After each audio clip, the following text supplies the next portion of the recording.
Hey guys, Cromar here with TGN, bringing you Star Wars: The Old Republic. This is one of the first space combat missions for the Republic side of things. This is Balosar Outpost. The objective here is to destroy the space station and blow up a whole bunch of other stuff.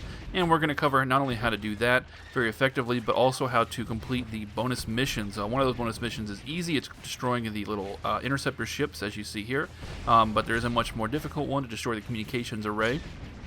If you've attempted this mission before, you might recognize that there is a targetable area below the space station that did not seem to blow up. You can destroy it, and I'll show you how. Now, this mission does not have any level requirement, so the instant you get your ship, you can do it. But you definitely want to have your level 1 ship upgrades, which you can buy from your Fleet Starship Upgrades vendor. If you have trouble with this level and you haven't bought those upgrades, that's the reason why. Anyway. So after making a couple of attack runs here, you might have noticed that I haven't spent any missiles whatsoever. That's because I'm going to save them all for the communications array. You don't really need missiles here to destroy the hangars, the antennas, the turrets. I'm going to use a handful of missiles, but it's going to take actually about 24 missiles to destroy the array, so I've got to save them all. And here I'm also going to destroy this defense satellite. There's no bonus mission for that, but it is useful just to take pressure off you, so you don't have to worry about your health. And here what I'm doing is basically what I'm doing is I'm picking in my head a couple of objectives that I'm going to fire at with just my blasters, and then a couple of them I paint with my right click with my missiles.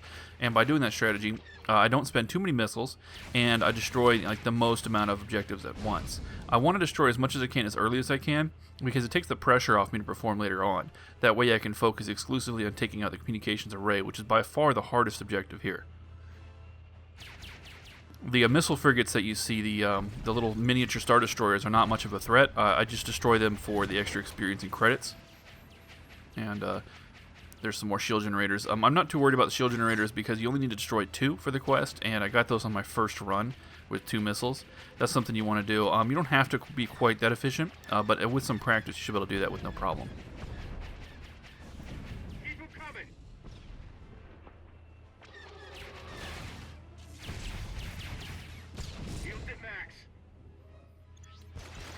So we're on our next attack run here, and I'm decided to go ahead and unload my first volley of missiles at the communications array on the bottom. As you see, I was able to paint it with maybe about 7 or 8 missiles. I just basically clicked the button as fast as I could to get as many as I could out. By getting this extra damage in on your first run at the communications array, even though it's a very short run, you can definitely maximize your early damage and make it easier later on. It's very important. Don't forget to attack every interceptor you see. You don't want to miss out on that bonus. Now, the second run of the communications array is fairly shortly after, so I'm just going to go nuts with the spamming. I'm not even going to worry about any other objectives whatsoever, because the rest of them are easy. We got a nice lead before anyway. So, there, I just got credit for the missile turrets. After passing the array, I just picked off 1 or 2 objectives. And we have plenty of time. You can see in the top right corner of your screen the amount of time left over. By being so aggressive early on and by picking our targets carefully, we're able to really do this very efficiently and have lots of time left over, which is exactly what you want.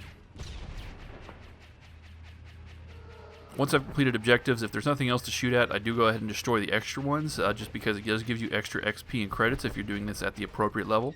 I'm actually recording this a little bit over-leveled, however, I am using the ship level 1 upgrades, so I'm not using anything that you won't have, even if you do this immediately upon getting your ship.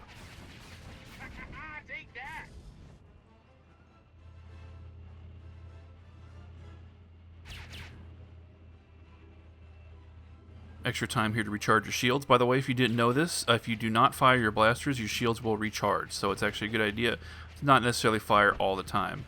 Now here I'm going to get 1 or 2 missiles off against the communications array. You might have noticed that the targeting reticle went from the normal to a real red circle when I was highlighting the part of the communications array. Even though I couldn't see it, even though it was behind the station, I can still target it with a missile, and the missile will still hit it. So I got a couple off there. I don't know if that makes much of a difference. It really doesn't, but any little edge I can get's worth it, I think. There, we completed the interceptor mission early. That's good. We're still going to destroy every interceptor we see, because that's what we do here. Besides, the more enemies you get rid of, the easier it takes. Okay, so here's our final run against the communications array. I believe you might have one small run later on, but you really want to get this destroyed now. And there we go. We're done, and we have a handful of missiles to spare. There we go. What do we have? 3 extra missiles now? And we've destroyed the communications array using only level 1 upgrades and on Balosar Outpost, so congratulations, and this will complete the bonus mission. Now, the communications array is a daily bonus mission. You can't just sit here and spam it over and over again, but you should really only be doing these space station missions once a day to do your daily quest. That's the most efficient use of your time in terms of the experience and credits. We're actually completely done, and there's still lots of time left. You could go AFK here if you don't mind the risk of crashing into one of these things in space and maybe destroying your ship. But we're not going to do that. We're going to destroy more ships, and we're going to eke out just a little bit more experience and credits from all these kills. So with the mission completed, we're going to move on. Thanks for watching. This has been Cromar with TGN.